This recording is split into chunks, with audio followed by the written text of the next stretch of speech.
First grade, about the age where most American males seem to hit maturity. But also the years where you have to do things like identify animals. How easy is that? You've got your horses, your chickens, tiger, giraffe, elephant, polar bear, beluga whale. I could do this all day long. I mean, come on. Oh, jeepers, what is that? Now, why do I bring that up? Well, just like in first grade when you would identify all the animals, mathematicians like to identify different types of functions. A bit like math animals. They're all a little different, and sometimes they're just ugly. In this set of notes, you're going to learn the different families of functions, what they look like, some of the qualities of their equations and symbols, in addition to learning how to transform them and manipulate them. So let's get started. Alright guys, if we're going to start the notes at the very top, there is the activity that essentially takes that animal idea and applies it to math shapes. And so I'd encourage you, if we're doing the paper version, how are you going to organize and group those different images? If we're doing the digital version online, which is a little trickier, you're still going to be doing the same thing. And what I'm looking for, not necessarily the right and wrong answers, but how are you critically thinking about different patterns and things like that. I don't want to give too much away because that's what the notes are essentially about. So with some of the blank space or with the questions that are online, go ahead and tell me your reasoning behind why you put different graphs together and excluded them or separated them from other types. If we look at the bottom where the notes actually begin, this is where things get interesting. And we're going to be talking about names, which is usually the hardest part of that beginning activity. So looking at that first group, those three graphs all have some similar characteristics. If you're trying to describe their shape, they're all V-shaped. That would be the letter that comes to mind. Now, the name of this group is actually something that you've probably dealt with before. If you've ever seen a problem where there are vertical lines, so vertical lines with a 2 inside or vertical lines with a -7 inside, that symbol is called an absolute value symbol. And these types of graphs are called absolute value functions. So anytime you see a V-shaped graph, you should know that its name is an absolute value. Now in general, the equation that would make these types of graphs is going to be y equals the absolute value of x. That equation will be hidden within all the types of absolute values. So even though these three graphs are all slightly different, they will have that in common. Let's talk about the second group. Obviously, they're a little bit different. If you think about the letter that would best describe those shapes, it's definitely a U shape. Now, sometimes students come in to this class and they already know the name of this group. And a lot of times, the word that comes up is parabola, which is perfectly fine. The name of this family, though, is a lot of times called quadratics.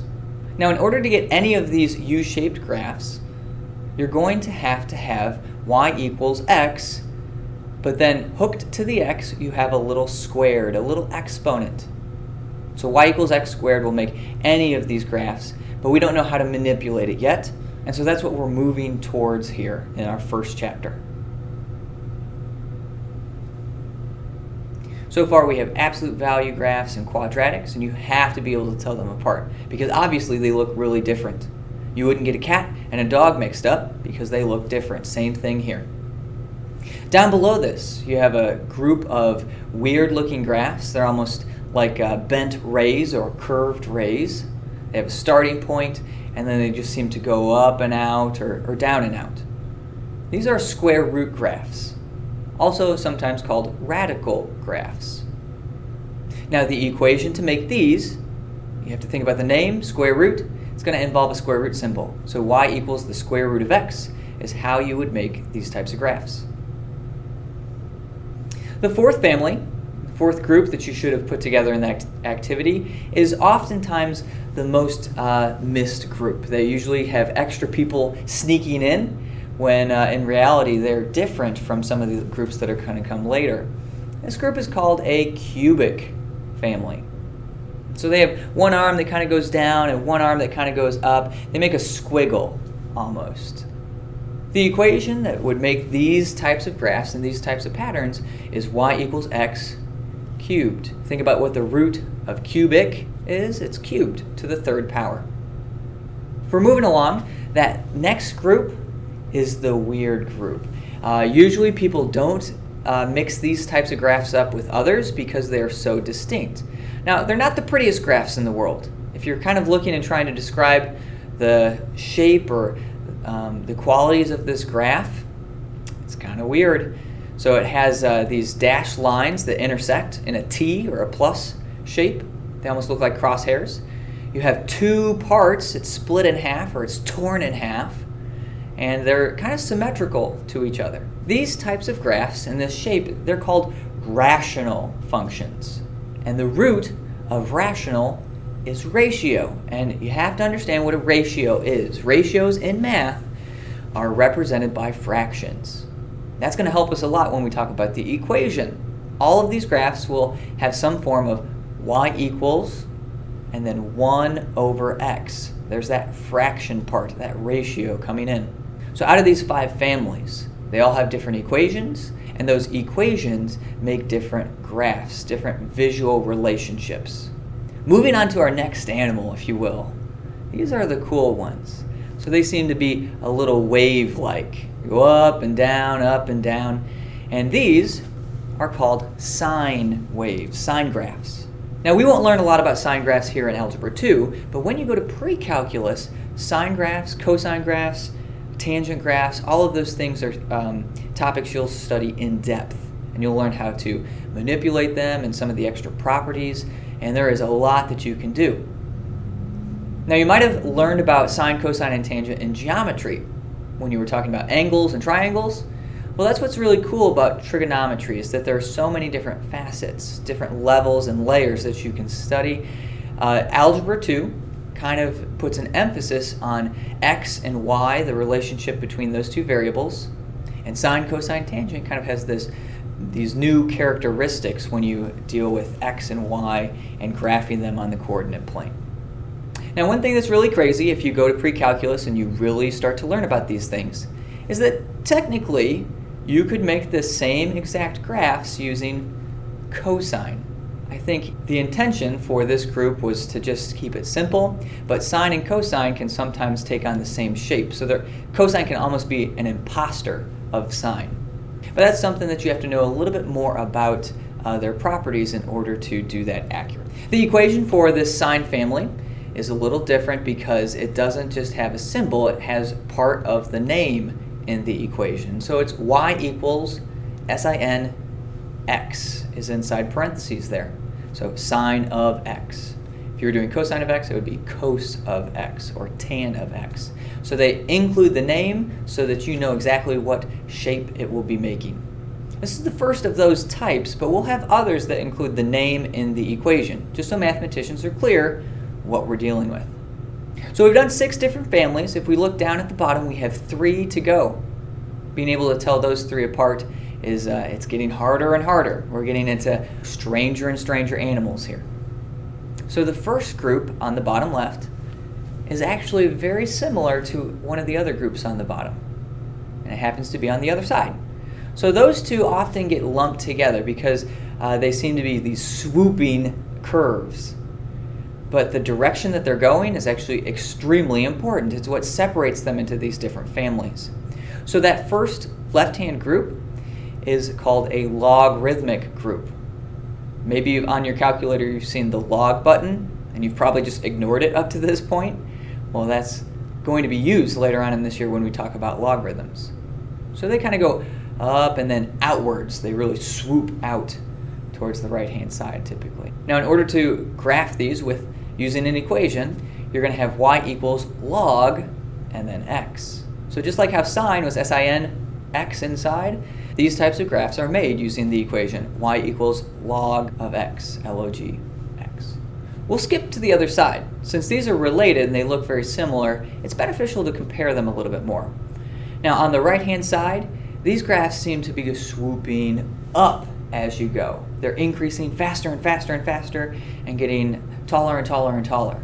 You might have learned about these in past grades. These are called exponential graphs. They grow exponentially, or potentially they get smaller and smaller and smaller and they shrink till there's barely anything left.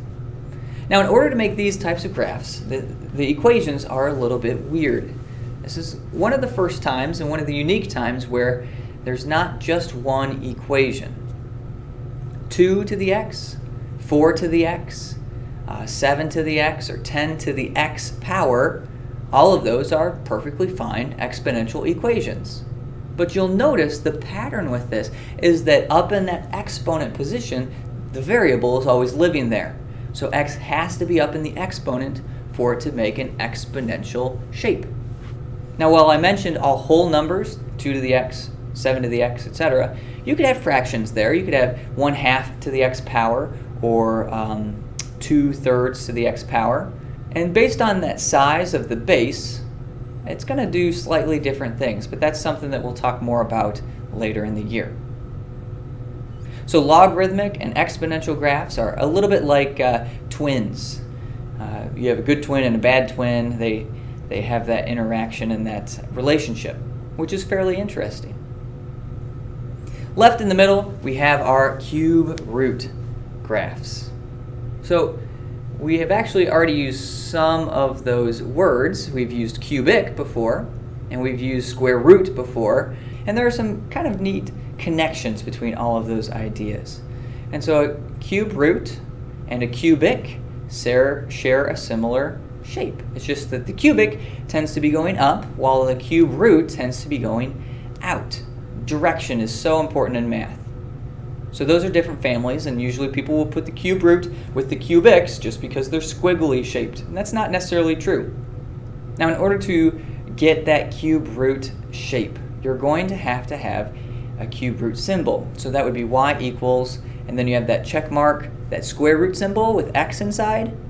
But to tell it apart from an actual square root, you need to put a little 3, and that tells us it's a cube root. Think about cubing something, has that third power. We have a little 3 with the cube root. So after discussing all of those different families, it's going to be up to you to tell them apart. You need to be able to identify them just as easily as you might identify a cat versus a dog, or an eagle versus a hawk. Those things are easy to tell apart when you see them, and you need to have that same capability when it comes to math. So let's go to the back of the notes. The back of the notes is going to go a little bit faster here in the movie, just because it's definitions and there's not a lot of work, but it's some explaining. At the very top is this idea or concept of a parent graph. Now, you all have parents, presumably, unless you were made in a lab as a mutant specimen. And one of the weird things about you and your parents, if you like your parents or if you don't like your parents, is that you share qualities with them, or traits. You inherit certain characteristics from your parents. Now, that doesn't make you a clone of them, because you are different, you're unique. And that idea of coming from your parents and having traits back to them, but being something new, applies definitely to these functions and how we transform them and deal with them. And so here's how I would define parent graph. Parent graph is the simplest version of a function, meaning a graph a lot of times, where no transformations have taken place. Typically, they are centered around the origin, and the equation will usually not have any extra adding or subtracting or multiplying or extra stuff in it. They're pretty basic. And if you talk about your parents, you probably say, oh, my parents are so basic. They're so simple. If we go back to the front and we look at all those graphs, we should be able to identify the parent, the most simple case, the graph from which all other graphs come from. If we go back and look at the absolute value family, comparing those three graphs, 1, 13, and 23, the simplest case there is actually number 1, the graph that's on the left. Centered at the origin, if you look at the pattern of the arms, meaning like the angle that they're sloping, it's a simple slope. It's up 1 over 1, up 1 over 1. So the rise and run is just 1. That's pretty easy. It doesn't get easier than 1, guys. Moving over to the quadratic family, comparing those three graphs, you can see that one has been like moved away and the other has been kind of flipped over. That's a little bit more complicated. So the parent graph here is actually that first U. Centered at the origin, it seems fairly smooth, not stretched out or anything like that. Down with square roots, the only graph there that's centered at the origin, starting at that origin, is graph number 2. Now, if you're picking up on the pattern that it's the first graph every single time, you're sort of right, but we'll have to see if that holds through the rest of these families. For cubics, looking at where those graphs kind of travel, it's that first graph again that's the parent, centered at the origin. For rationals, down below that, here's where the problem happens. Rationals don't go through the origin. None of them go through that 0, 0 point. And so do they have a parent? Well, yes, they still have a parent. Number 4 is actually the parent graph here. And the key word that I keep using is centered at. Sometimes you won't go through the origin. Sometimes you just have to be centered around that spot. For sine graphs, you have all 3 of them going through the origin, which makes people pause. But if you're looking at what might be more complex about some of those graphs, the middle graph seems taller, the other graph seems inverted, flipped around, if you will. And so that makes those a little bit different. The first graph is actually the parent graph there as well. Now, if we were going to do cosine, cosine has a different starting shape, slightly different, starts in a different spot. And so the parent graph for cosine would be different from the parent graph for a sine function, even though they can kind of be imposters of each other. Now here's where things get interesting. For logarithms, which of those 2 is the parent? And if you put the p over there on that first graph, you're not correct. Because logarithms don't really have a parent graph. When I talked about being a mutant and being created in a lab, logarithms were definitely created in a lab. They're this kind of weird artificial thing. They don't have parents. Now, if logarithms don't have parents, think about who's related to logarithms. Exponentials. If we look over there, exponentials don't have a parent either. And when we wrote out all of those different equations, all of them were valid equations for an exponential. That's why there is not a single parent for either of those 2 families. In a weird way, when we get to those 2 types, the pattern that makes them has a pattern. Okay, there is not a single way that you have to make them. It kind of varies depending on the numbers you use. But back in the middle, talking about cube roots, those have a parent, and the parent is located there at graph number 4 on the left. So pretty easy. You need to be able to identify the simplest form of any graph. That's an important skill to have. Finishing out the rest of the notes, talking actually about transformations, things that you can change about these parents to create a new graph. So the definition that I would say here is a manipulation that is applied to all the points of a function, applied to all the points of a graph. And it results in a new graph. And a lot of times in geometry, you'll call this the pre-image and then the image. So you get a new graph or a baby graph from your parent graph. Transformations just mean change.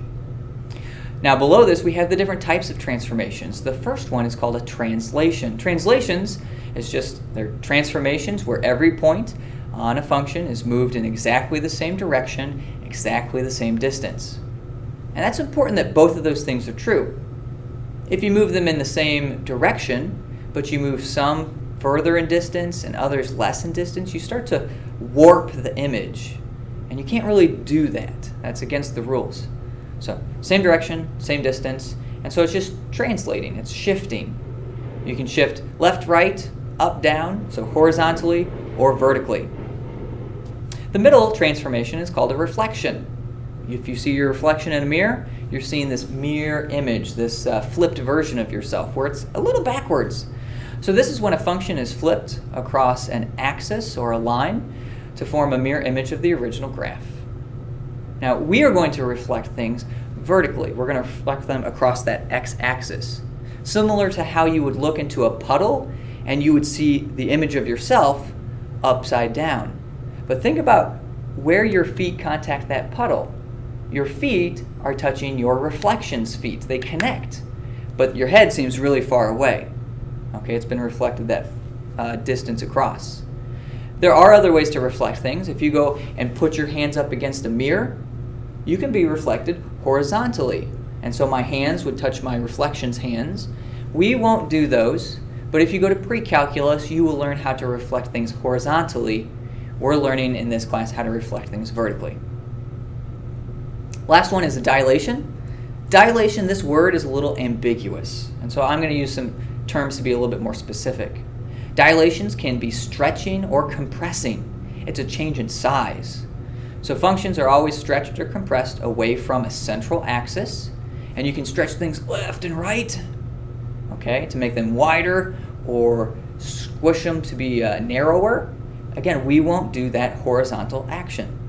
We will be stretching things vertically, so away from the x-axis or towards the x-axis. So we'll make things taller, same width, just taller, or we'll compress them down and we'll crunch them kind of like a soda can. So they won't get any wider, they'll just get crunched down.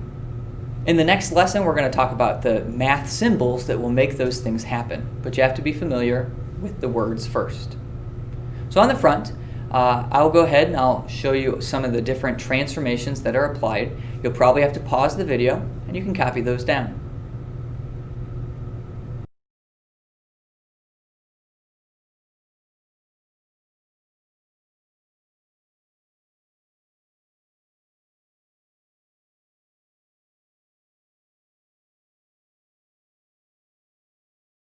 The last thing I want to talk about on the notes, though, is what this symbol notation means. It says F parenthesis X parenthesis. And you've probably seen it, but you might not be comfortable with what it really means. I wasn't in high school, and it took me a long time to truly understand a lot of the different parts to this. So literally, you would read this as the function of X. This is called function notation. And so there are three levels to this. The most basic level is that it's a fancy way to say y equals. Usually if kids come into a class like that, that is their understanding. You can replace y equals with f of x equals, and it doesn't do anything. It's just fancier. But there's a little bit more to it. That is extremely important, that f of x can be replaced with y, and we'll see that in the next lesson, but it doesn't mean much if that's all you think. The second level is that this f of x almost acts like a name. And so maybe this f of x, he's Frank, or Fred, or Fernando, or Felicia.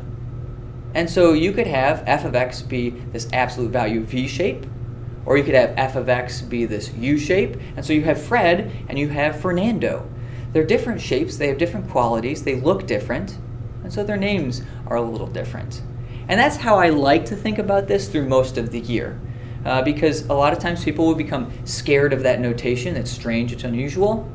But putting a silly name to it helps make it a little less stressful. And so I will probably be asking you for names of functions throughout. If I said g of x, Gary, Gertrude, Gus. If I said t of x, Tim, Tom, Thor, any of those, Tawanda. I don't know why I keep saying weird names like that, but it's just a name. So that's the second level of understanding f of x. The third level, and the level that means the most to mathematicians and what math nerds would talk about, is that it really represents an outcome that's achieved when an x value or an input is put into an equation, which then produces this output. So we're showing a pattern. We start with this and we end with this. What's happening through that process? Functions represent patterns or relationships, and that is the deep meaning behind functions. So this should pretty much wrap up the notes. I hope that you understand a little bit about where we are going, but since this is an introduction, it's going to be a little easier. We're going to start to ramp up and start putting math in with these ideas, and it'll be important to make sure that you have the base foundation understood. So if you need to go back and watch the video a second time or pause it and just do a little part, go for it. Thanks for watching, guys, and we will see you on the next one. Take care.